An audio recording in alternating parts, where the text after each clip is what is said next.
it's Jade here, and this is actually my first video alone, but when my mom's making supper, I decided I would watch A State of Mind from MAURICE Bernard, so that's what I'm doing, kind of excited. Make sure you like, subscribe, turn on post notifications, Patreon, Twitter, donation tip jar will be in the description below. Let's get started.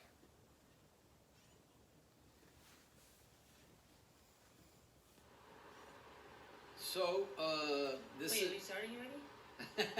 Leave it, let it go, it's good, I like that. This is State of Mind, and this is my wife, Paula Bernard, and she's actually never done a State of Mind. This is the second State of Mind that I've done with someone else. First one was last week with my son Joshua, and now I'm here with... But Joshua likes doing them. Yeah, she's not comfortable. My wife's not comfortable. I just got a few questions to ask her, and then we'll see where it goes. You ready? I don't know if I am. And another thing that I almost forgot, it's our 30th anniversary today, and it's amazing. It's been an incredible 30 years. An incredible 30 years. Yes, We even got a book out of it. but it's been 35 years. But... Oh, 35 years. We've been together 35 years, married 30. All right, first thing I want to ask you, just because I'm going to ask you the same thing I asked Joshua, our son. How is it living with a husband who is bipolar? Do I look at you or do I look at the camera? You look at, doesn't matter, you look at camera, me, it doesn't matter. How is it? Is it difficult? Is it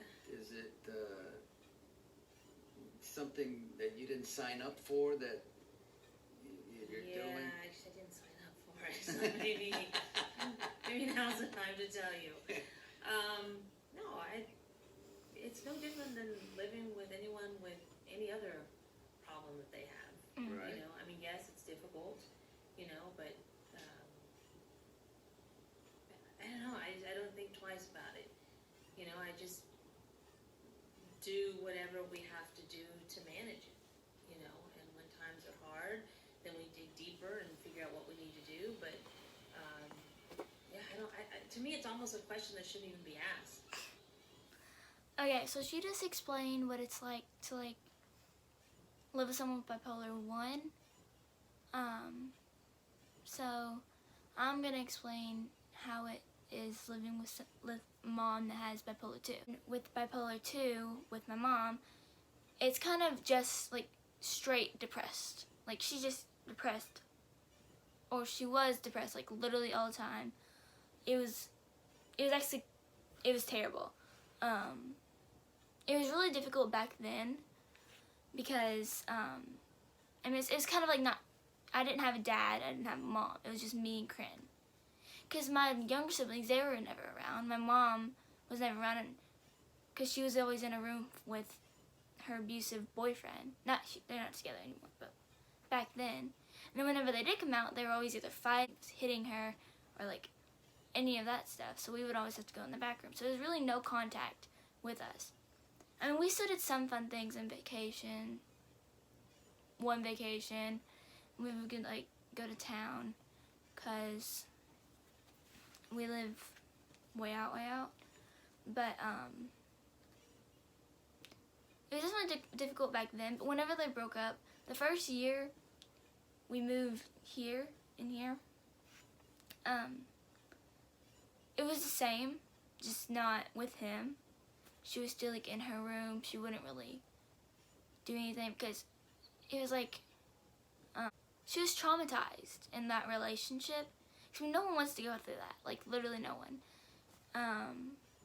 And there was a lot of guilt because she stayed in that relationship for 8 years with us kids. So I think a lot of guilt came in with like, I let my kids watch this happen, and I stayed with this person knowing that it was hurting my kids, you know? But now I think she's found out, like, because it really doesn't matter. Those 3 years ago, I put it behind me. Corinne put it behind her. Kayla and Dylan, they didn't really witness a lot. But I don't think they really care.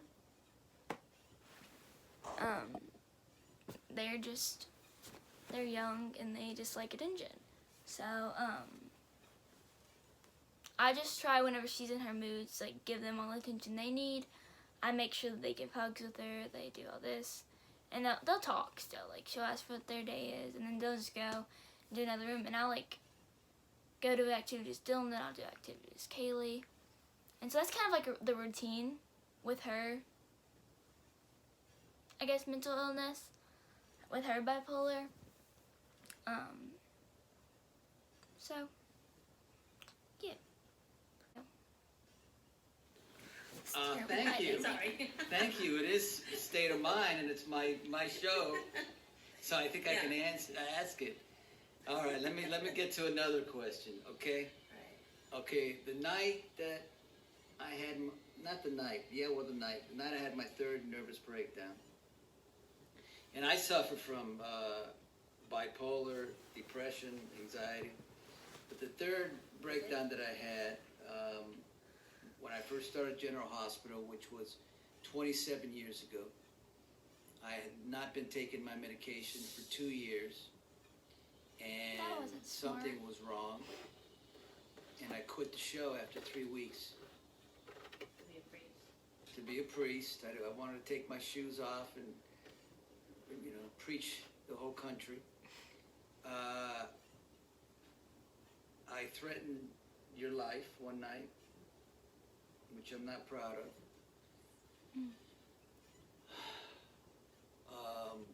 But you actually said on Oprah that it wasn't me. What did you mean by that? You know, it's funny when you were saying it just now, saying I threatened your life. Inside of me wanted to say in that moment, well, you didn't threaten my life. Because that's... Interesting. You know, I'm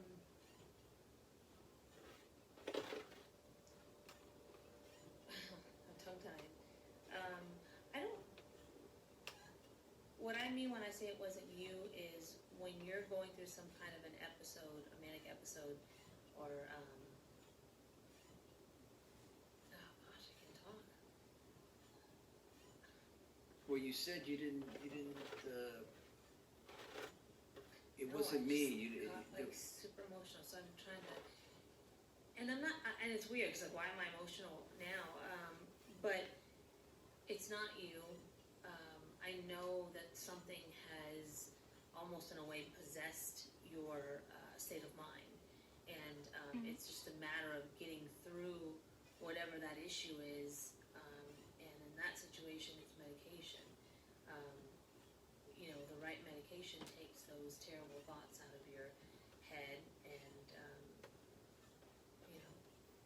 When you looked at me, did I look like a different person? oh, physically? Yeah. You're the same person, but inside your eyes, deep in your soul, it's not you. Wow. Yeah. Whew. It's scary. It's very scary because I know we've talked about you saying you would never have done anything, and then I'm sitting there saying, I'm looking at you and I didn't know that you wouldn't do anything. So, but I did know that I wouldn't walk away from you, and I would do everything in my power to stop that. That's cute. And sometimes it's scary, and it's dangerous because, I have to figure out what that balance is and what is safe and what isn't. Yeah. That's a tough one to... And you don't push me to where I'm going to retaliate, which is good. Well, no, because you're not in your right mental state. So if I'm pushing you at that moment, then who knows what could happen. So that's the balance that you have to find. All right, let's get to the next question, because I'm all deep in stuff right now. Why do you always tell me that I'm stronger than I know? Kind of self-explanatory. And you need to be reminded. moments that you're most vulnerable, I know without a doubt 100% that you are and that you can get through it. Yeah, because most of the time I don't think I can. I know. And what did I say to you this last time when you're going through a really difficult anxiety? I told you that, honey, 100% of the time you've gotten better. I know. And that's important for anybody watching this, that, you know, it always gets better. It may take a while, but eventually if you do the right things, you get through it. You'll see that light at the end of the tunnel. I know you don't feel it when you're in it. No. And you sit there and you're the guy that's preaching to people and helping people, which is incredible. But in those moments, looking in your eyes, it's hard, me not having to deal with mental illness and then looking at you going, I know you know better. Why can't you see it? Yeah, I know. You know, but I have to keep doing it. And it's about continuing to do it. It's about saying it over and over and over and over and over again until he believes it. As long as he's trying to get better and taking his medication, then I'll stay there and I'll keep saying it. Yeah, good. Second time I got off a plane, when we took the kids on vacation, I remember getting on the plane and, you know, I don't know what was up with this first class, but the guy that sat in front of me sat down and the seat was right here, like at my neck. And they were going to close the doors, and I just stood up. I said, Paula. She goes, what? I said, I gotta go. So I got off the plane, and Paula came out. She goes, are you sure I said, baby, I can't do it. I can't do it. And so they had to get all the kids off, which made it's really difficult when your kids are involved, because it's not just you, and then you get emotional. And I remember Josh was saying to me, hey, Dad, why are you claustrophobic? And I said, you mean claustrophobic, buddy? He goes, yeah. I said, because your dad's mentally ill. All right. That's deep. One more for the road. I'm getting a little too emotional here. Has the last 35 years lived up to your expectations? Without a doubt. My life is incredible. I mean, we have had a phenomenal relationship of, you know, enduring and love, and, you know, we're incredibly blessed. I mean, God has blessed us, you know, with 4 children, grandchildren. Yeah, I'm truly, truly blessed. Beyond, I didn't have expectations in life coming from where I came from. I didn't. So it's far exceeded what I could have even dreamed of. And same with me. You know, it's like just yesterday or the day before, because I've been through the last 3 months in quarantine. I went through major anxiety that I wouldn't have my worst enemy go through it. And when you don't have it, and that's the key, the feeling of not having it, it's like I'm born again, like I'm alive, I got a new life. And that's the goal when you're going through all these things, and is just remember how you felt when you didn't have it, and that's what you strive for. All right, I'm very proud of my wife. She did incredible. Thank you. State of mind next week. Who knows who I'll have, or maybe just myself.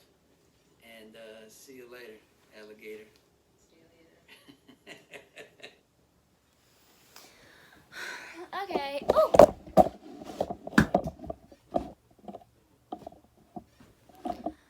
Okay.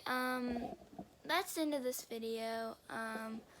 I really liked that state of mind. It had some pretty well pointed out points. Pretty relatable again. I I'll see you next time. Bye. Hey, it's Mama from Mamaandkidzreactions. Jade wanted to do this state of mind like completely on her own. She asked me, she's like, I want to do it on my own. So that's what I let her do. I just want to explain a few things. One, she talks about the relationship that I was in, and it was very wrong of me to stay in it, but I was not in a good frame of mind at the time. At the time, I didn't even know I was bipolar for a majority of the relationship. It wasn't until like the last probably maybe 6 months of the relationship that I knew that I was bipolar too. So I didn't have any medicine, and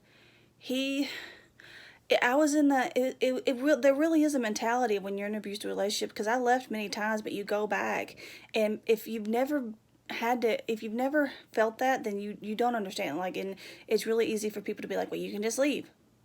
It's really not that easy. Secondly, she talks about, like, with my depression, like, I do stay in bed a lot, and I don't want to. It's like my head is disconnected from my body. Like, my head's telling me to get up and go do whatever, but my body is like, no, I'm not doing it. And I was even after I found out I was bipolar, they put me on some kind of medicine, and it wasn't working, and I quit taking it, and I got in a really bad depression state for nearly 2 years. I'm on medicine now, and that is no longer how things are, okay? Things are really better for us, and, you know, I take responsibility and I take the blame for everything, because, you know, I tried to leave, but I never stayed gone, and that was my weakness. So I just wanted to clarify a few things. I hope you enjoyed her video. Until next time. Bye.